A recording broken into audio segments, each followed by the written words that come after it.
Bonjour à tous. Merci pour nous rejoindre pour cette émission spéciale après le match.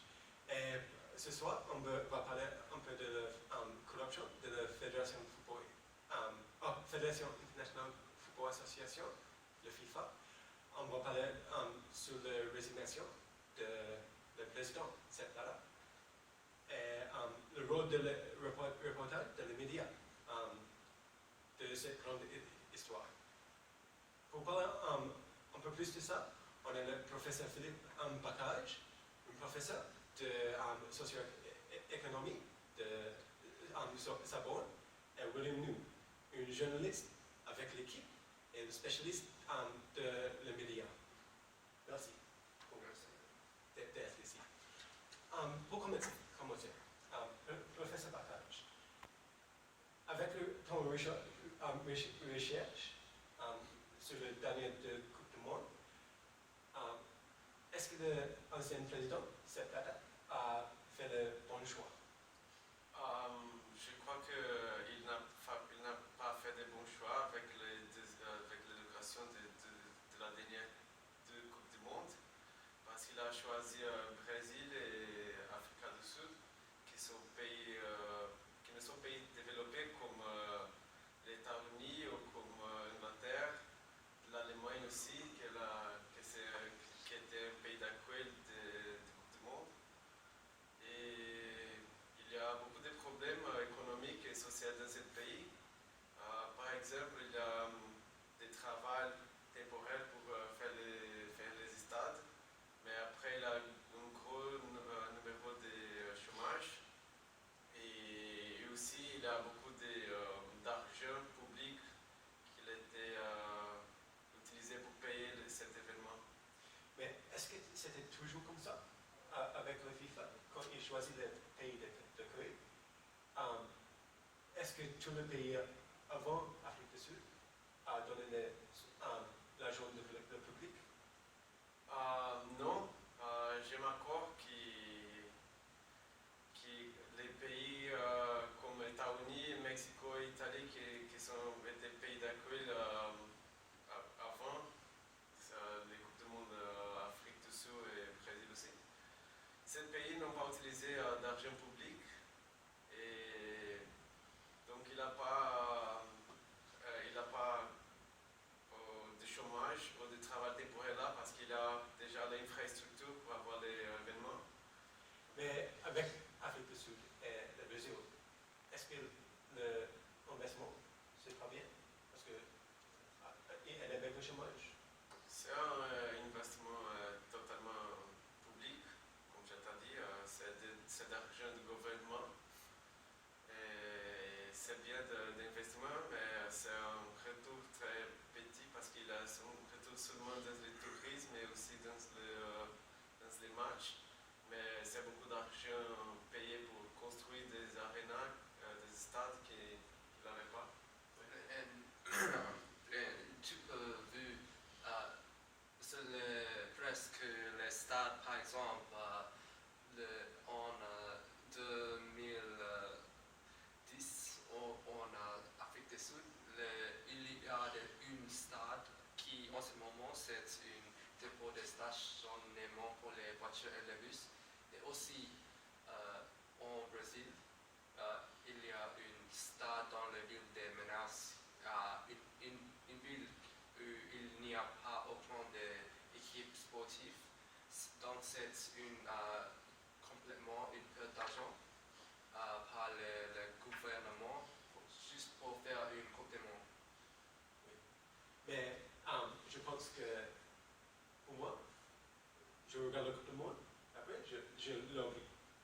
Mais quel est sur les médias, à ton but, est-ce que les médias avaient un grand impact sur le FIFA? Oui, sans doute. Peut-être la résignation de Sepp Blatter est car l'impact de la média.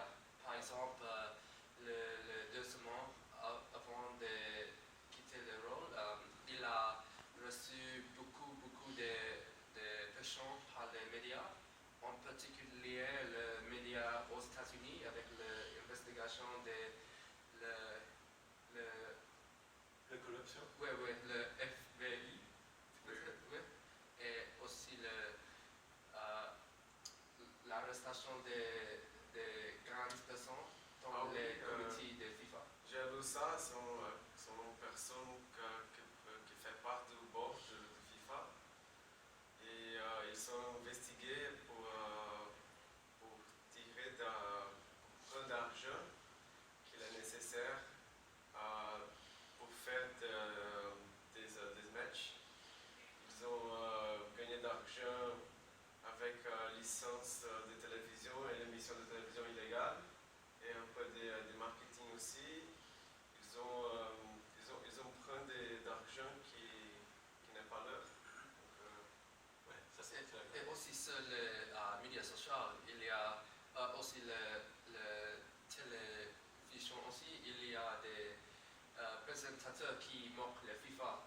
Par exemple, les journalistes aux États-Unis qui achetaient des tombes sur les télévisions dans les Caraïbes juste pour faire les moques de FIFA, c'est vrai. C'est vrai. Et, mais avec tout ce qu'on sait maintenant, pourquoi la FIFA a choisi le Brésil et l'Afrique du Sud comme pays d'accueil pour la Coupe du Monde? J'ai lu beaucoup de choses qui parlent de ça, mais j'ai lu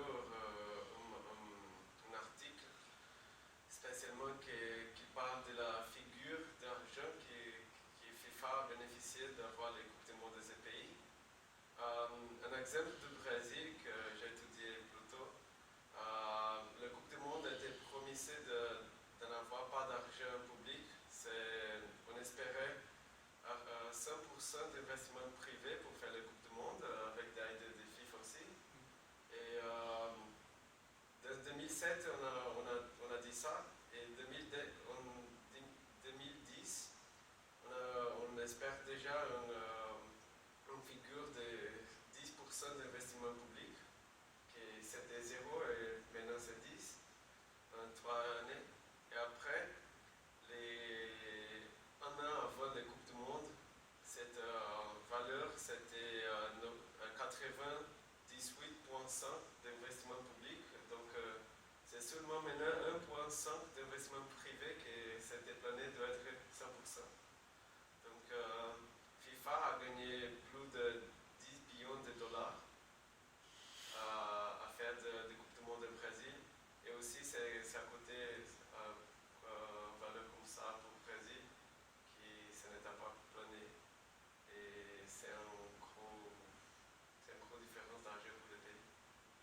Et avec les médias, quelles leçons on a appris avec tout qu'on parlé aujourd'hui?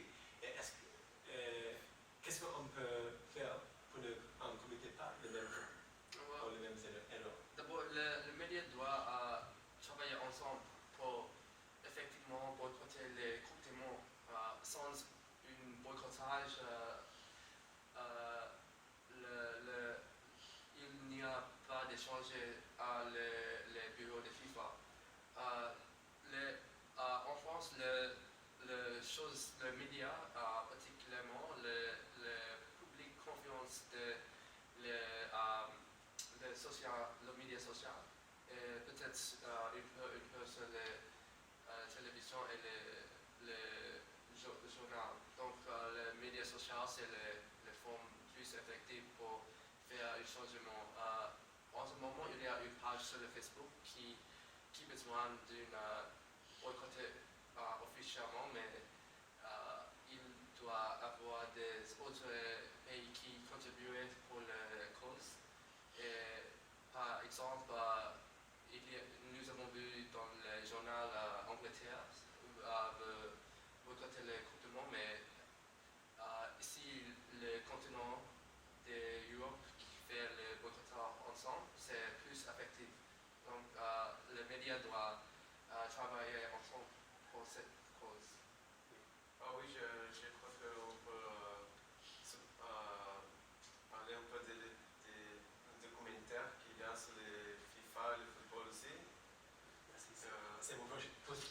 prochaine question. Parce qu'avec tout le complètement, est-ce que si on fait un film ou une documentation sur les choses qui FIFA fait, est-ce qu'on pense que ça va aider l'avenir de FIFA et pour le jeu de foot ensemble? Je crois que c'est très important d'avoir des médias qui parlent de ça, de ces problèmes. Mais le plus important, c'est que les médias qui parlent de ces problèmes ne sont pas les grands médias. Il y a des documentaires plus amateurs aussi. Donc on a besoin de rechercher où est-ce qu'on peut faire là. Et peut-être qu'un petit cinéma ou des hebdos qui parlent de ça, mais on a besoin de rechercher l'information. Et avec ça, avec ton recherche sur les médias, quelle est la façon de média le plus efficace pour envoyer un message? Ouais, la grande majorité a la confiance sur les médias sociaux parce que tout le monde peut expliquer les pensées et les points de vue, mais il y a un peu de problèmes sur la confiance pour le journal et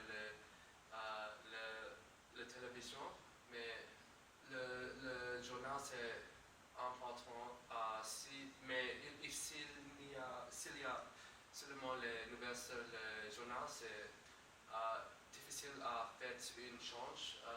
Par exemple, s'il y a des articles seulement aux États-Unis, le monde ne veut pas cet article. Si c'est sur les médias sociaux, nous pouvons partager le message rapidement.